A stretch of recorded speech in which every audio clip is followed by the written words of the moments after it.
selamat pagi semuanya.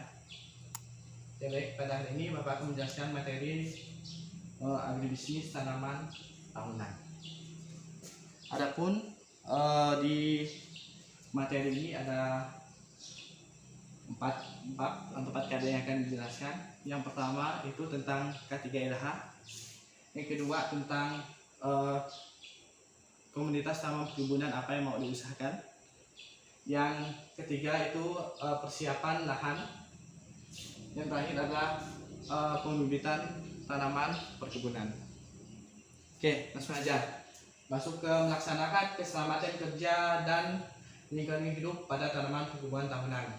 Oke, jadi kita harus tahu dulu tujuan penggunaan K3LH itu apa, sehingga nanti keselamatan kerja pada saat di lapangan itu bisa dikurangi.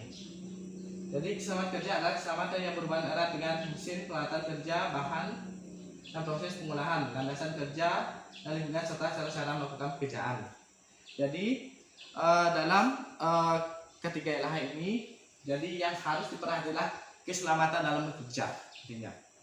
Sehingga nanti proses pekerjaan itu bisa berjalan secara lancar. Tujuan keselamatan kerja adalah untuk menciptakan suatu sistem keselamatan dan kesehatan kerja di tempat kerja dengan melibatkan semua urusan-urusan yang terdapat dalam suatu instansi atau perusahaan di mana kegiatan kerja dilakukan. Contohnya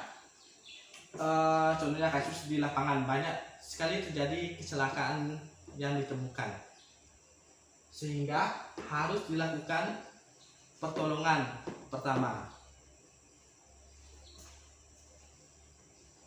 Oke, masuk. Ini jadi untuk mendukung keselamatan kerja ada beberapa faktor yang harus diperhatikan. Yang pertama itu adalah peralatan yang digunakan, sehingga nanti mengurangi resiko kecelakaan di lapangan. Salah satunya sarung tangan. Kalau di lapangan, sarung tangan, sepatu lapang, topi pengaman atau helmet, penutup muka, penutup mata, penutup telinga, penutup mulut. Jadi ini ketujuh ya, peralatan ini harus tersedia kalau kalian mau kerja di lapangan, sehingga nanti mengurangi risiko kecelakaan. Jadi ini merupakan salah satu beberapa kasus yang sering ditemukan di lapangan. Ini salah satunya pingsan. Jadi pingsan ini sering ditemukan kasus di lapangan. Ada pingsan, dehidrasi, asma, memar, luka bakar, gigitan ular, gigitan lipan, gigitan lintah. Jadi semua kasus kecelakaan ini memiliki gejala dan penanganan yang berbeda-beda, tergantung dari SOP perusahaannya gimana. Jadi kalau di perusahaan adanya kondisi darurat di lapangan, kalau udah tidak mungkin untuk ditolong di lapangan, baru dibawa ke puskesmas yang terdekat. Oke, materi yang kedua yaitu melaksanakan penentuan komunitas tanaman perkebunan tahunan yang akan diusahakan.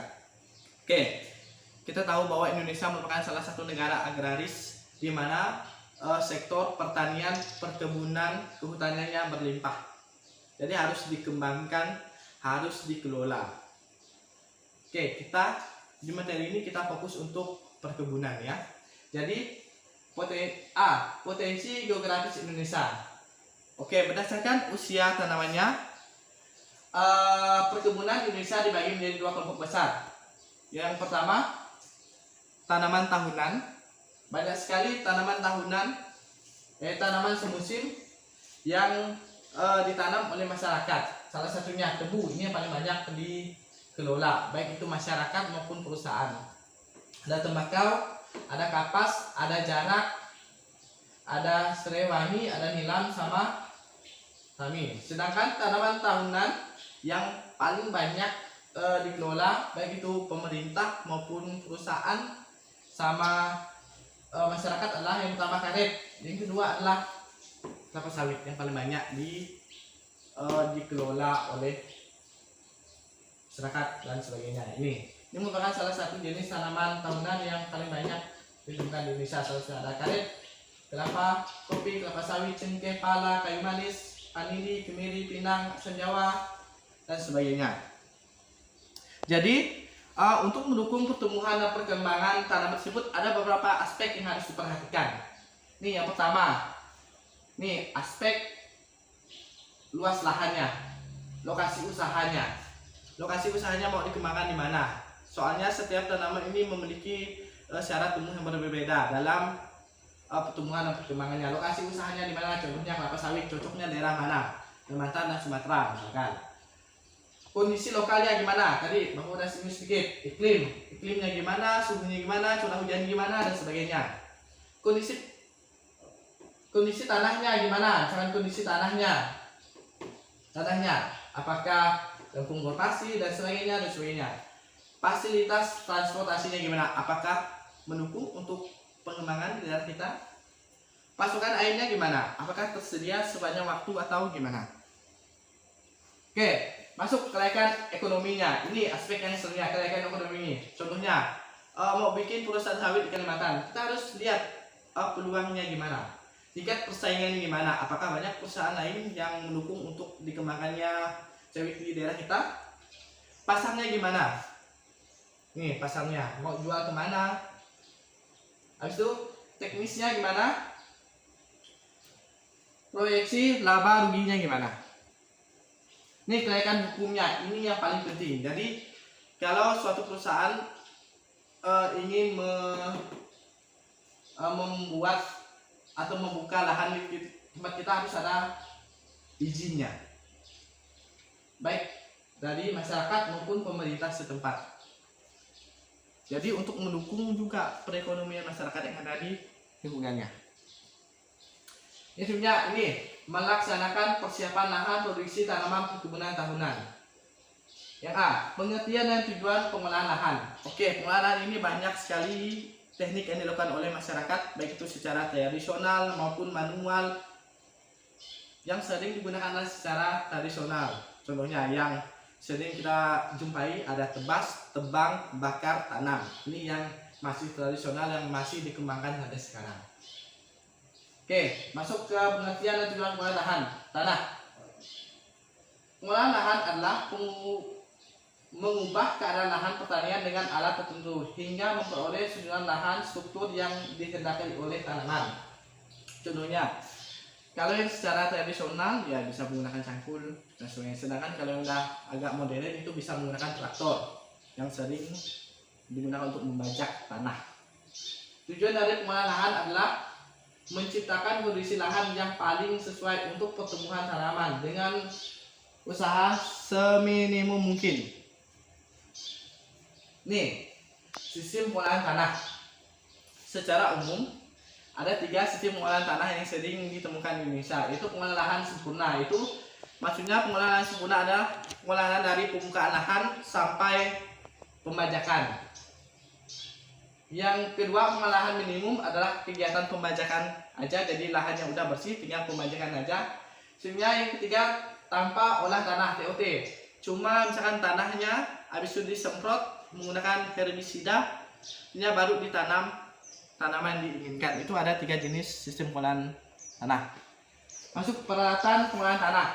Oke. Jadi ada 2 peralatan pengolahan tanah. Ada alat pengolahan tanah pertama. Biasanya alat pengolahan tanah pertama ini menggunakan bajak.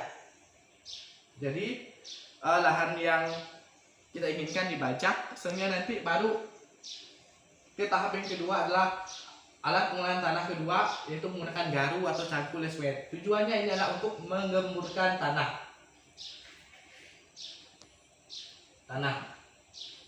Nih. Oke, ini merupakan salah satu teknik pembukaan lahan. Ini tadi Bapak udah singgung sedikit teknik pembukaan lahan. Ini teknik pembukaan lahan. Kalau yang secara manual ini ada 4 kegiatan dilakukan. Yang pertama, membuat rintisan atau mengimas, menebang atau merencang, membuat pancang jalur tanam atau pancang kepala. Yang terakhir adalah membersihkan jalur tanam.